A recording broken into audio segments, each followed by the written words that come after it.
please come to the Creative Morning stage and tell us all about you and what we can learn from you. My God, I feel like I'm gonna cry.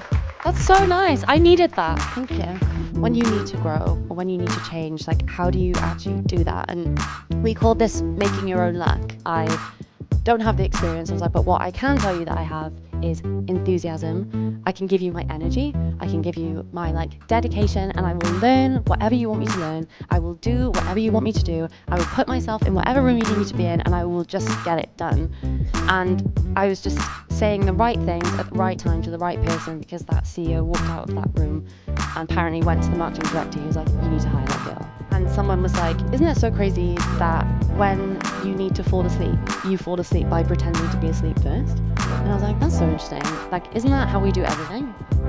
We do, if you're writing an article, I remember the first time I ever wrote a blog and I was just like, I don't know how to do this. You're basically pretending that you know how to do it, and then you've done it, and then suddenly you're like, here's my portfolio. This summer I got made redundant again. You have all these objectives and these things that you're trying to do, and then suddenly they're like, your job is superfluous to the success of this company anymore, and everything disappears, and you're just like, oh, right, it's not that deep. It never was. Okay, what the hell was I doing? What I wanted to do was basically open the floor for a bit of collective problem solving. If anybody wants to share their own stories of redundancy, that would be really great. And then other people could maybe help each other out. Let's call it collective group therapy, maybe. A year ago, I was made redundant from the safest job in the world.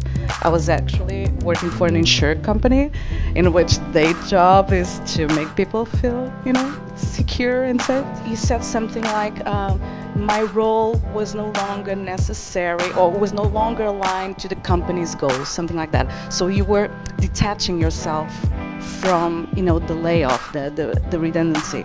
And I think it's very easy to take it personal, right? I think that it's easy to fall into shame and guilt, and I've felt all these things, even though there was 15 of us, leaving the job. If you get made redundant quite early on in your career, I think it's a really big lesson in being right, I need to understand what my worth is beyond my job title. Because I always say that you wear a job like an outfit, but after you take that outfit off, you don't get changed again. In the 2.5 years that I'd worked there, so much of my personal brand and social media presence focused around that role, and we'd won awards and I'd been named on lists, and younger women in tech were like, oh my God, I want to be like you one day. And so that role coming to an end made me feel like all of that sense of worth that I had was tied to that role, and I kind of felt like I'd let myself down, but I also felt like I'd let other people down, like women that I'd hired into that organization, women that admired me. We have to maintain a sense of professionalism that forces us to kind of compartmentalize those emotions, but I don't actually think that's really healthy. Eventually they have to come out. So the way that they came out for me was through the writing, and suddenly I had this idea for a play. It was a really powerful way for me to, one, process that ending, but also two, rebuild my confidence in a completely different dimension. The redundancy was that invitation to just keep exploring and finding new versions of me. So yeah. That's so great. I feel like there's a line between feeling anxious and excited, and it's just which version of it you tell yourself that you feel. I always say I've either got butterflies or I've got moths. The moths are anxiety, but the butterflies are excitement. Community is there for you no matter what hat you're wearing, no matter what title you're having now, because people know you and relate to you more energetically, for lack of a better word. It's oh, we vibe no matter what you're doing today and tomorrow, and it doesn't really matter because we know that it's going to be fun and great, whatever the next thing is. And the other thing is just having, an identity beyond your work. I think maintaining those passion projects is so important. I'm not what I do, but I am inherently creative. And that means I can always rely on the fact I'll have a new idea. Whether that's a new idea of what to do or how to do it or where to go next. I know that there's more ideas in there. This is a really nice opportunity to do something different. I haven't really got anything to lose. So I actually killed all of the job alerts that were my current job, and I changed it to what I wanted to do. Work is not something you are.